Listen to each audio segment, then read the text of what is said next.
Coach, last time you played Dickinson State, it was maybe a case of just the first game jitters, or a couple of things that you didn't see that you were hoping to see in the first game. Second time around, what do you know now that you didn't last time, or I guess in what ways are you more prepared?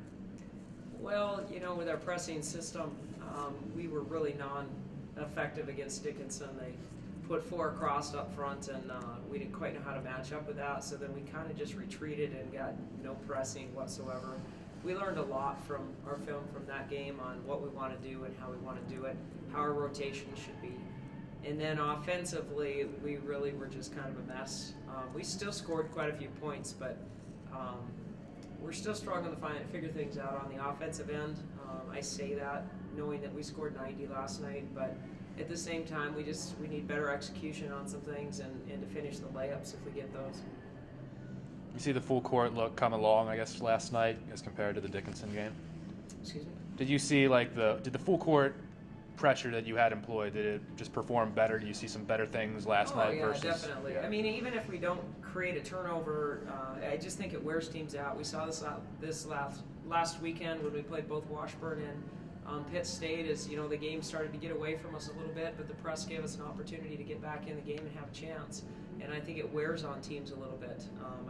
Our kids have bought into it. They play really, really hard, and I think we're doing some really good things out of it. And last game obviously did count against Dickinson State. It's still really early, but do you I feel like I would expect still getting some girls and getting some experience and kind of figuring out your what your lineup's going to be come conference season. Is it any more solidified than when it was?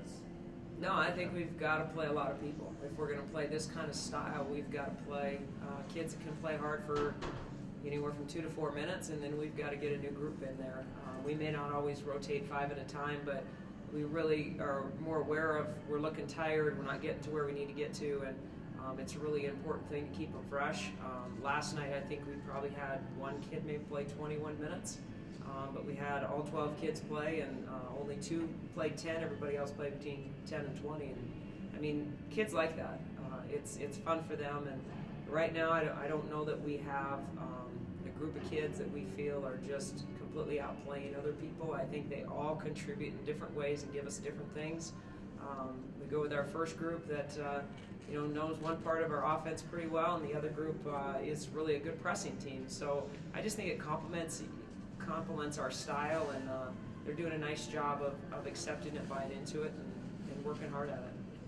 I think maybe one of the challenges of bringing in so many different people is that maybe that continuity isn't there, at least at first, when you're rotating so many players. Do you expect that to only improve with more game reps and, as the season progresses here? I mean, it's still so early. Well, I think right now that the biggest hurdle as coaches we have is do we really want to sub that many at one time?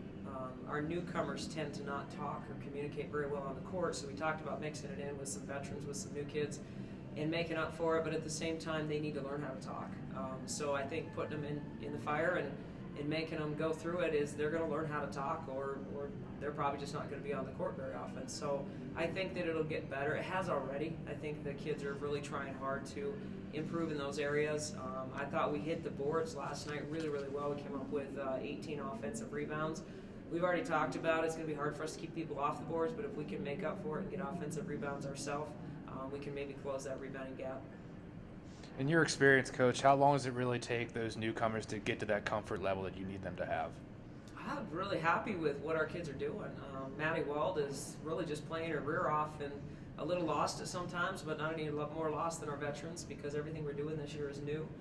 Carrie Clements redshirted last year, but I mean she's been our leading scorer sometimes in our scrimmages and exhibition and had 12 points at halftime last night. So really, I'm very, very pleased with the way our freshmen are coming along. Caitlin McLaughlin is coming over an ACL injury and only got to play a handful of games last year, so we're trying to work her back into things, and I think she'll get better as the season goes on. And I just think that the veterans right now are a little bit lost because this is something new for them. And it'll click. It'll click one of these days, and hopefully December, the first weekend when we open up conference play, things will be clicking a little bit better.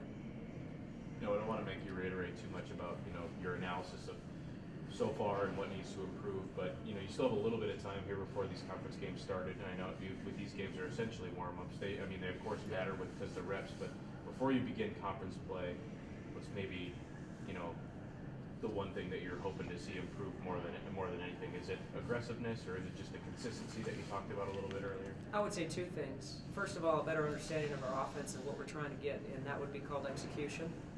And then the second thing is defense. We can't afford to give up as many points as we are. We give up a lot of open shots. Sometimes that's out of our press.